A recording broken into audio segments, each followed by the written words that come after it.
dami. Dati, dyan, pag kumanan ka dyan, may 7-Eleven dyan dun sa buka. Ay, putang ina naman neto ni LQ eh. Paniraan ng moment, putang ina mo eh. Kaya pag lumalang mo ba? Kwento ko muna si LQ. Si LQ, legendary dito si LQ.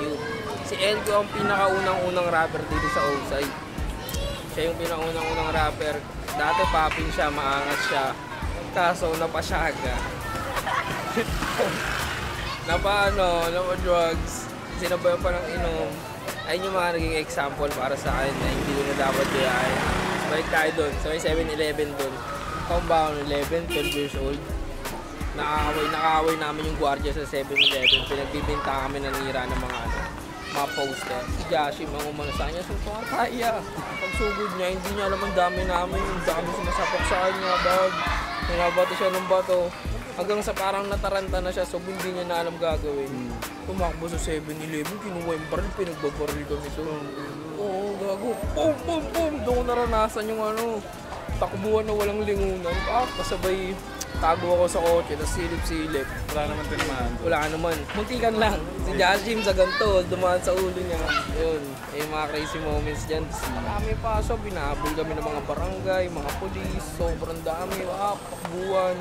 Pero pag napasok na kami dyan sa mga yan, wala na. Hindi na nila kami natatagpuan. Sa lahat ng ali, no? Pag dito, pasok ka dyan, nandito, pwede ka lumabas.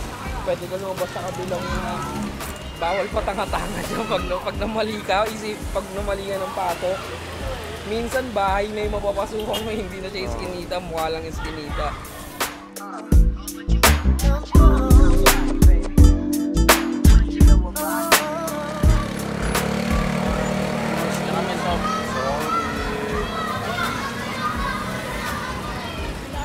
May tagabukas ba ng pinto? Manager. Meron daw shoot daw ngayon. Balagbagan. Balagbagan. Baby D, meron ngayon? Anong shoot nga meron ngayon? Shoot ni Cash. Balagbagan to. Abangan nyo na lang. Abangan nyo.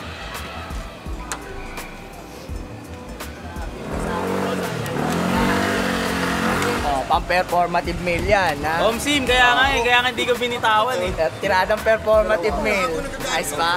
May match sa vlog. Bossing, shoot tayo ng MP. Kamusta? Parating lang namin. Baan na tagad. Paano nangyari yung collab ng Undrafted tsaka Costa Cashman? Paano nangyari? Kumbaga, na siya eh. Dati. Parang dumating lang yung time, pero sobrang tagal na dapat meron. Parang gano'n kasi nag-start kami mag-collab as OSM eh. So naisip ko parang dapat meron din as cash. So parang yun yung naging concept na from the ground up, tapos kung nasa na ngayon. So yun, isa sa parang design is eto na parang siya, nakalagay dito is rap saved my life, pero kung titignan mo parang naka-cross out yung T. Oo, naisip ko lang na yung quote na yun na hindi ko bagay talaga eh. Nangas din nun, papi. Nangas din. Kasi sabi mo ba nito yung pinaka-personal na collab sa Undrafted? Oo, siguro. Kasi eto hindi lang as personality yung i-collab ko eh. Yun talagang story eh.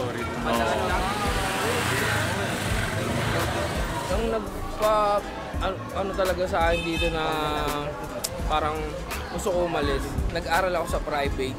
Tapos nakakilala ko ng nagkaroon ako ng mga tropang sobrang gayaman nila talaga. Nakita ko paano sila umasta.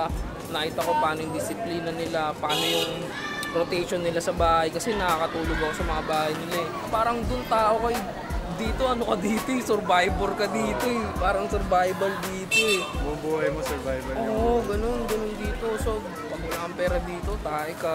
Diba?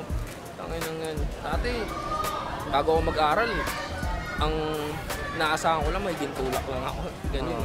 Nagintulak ako, illegal. Ayun nga, napunta akong private. Nag-iba talaga, parang meron pa pala. Kala ko kasi ito lang yun eh. Kala ko ganito lang eh. Nung lumabas ako, marami po palang way. Kumbaga, marami pang pwedeng gawin. Kailangan mo lang i-try. So, nakita yung rap. Nagsimula na mag-rap. So, 4th year.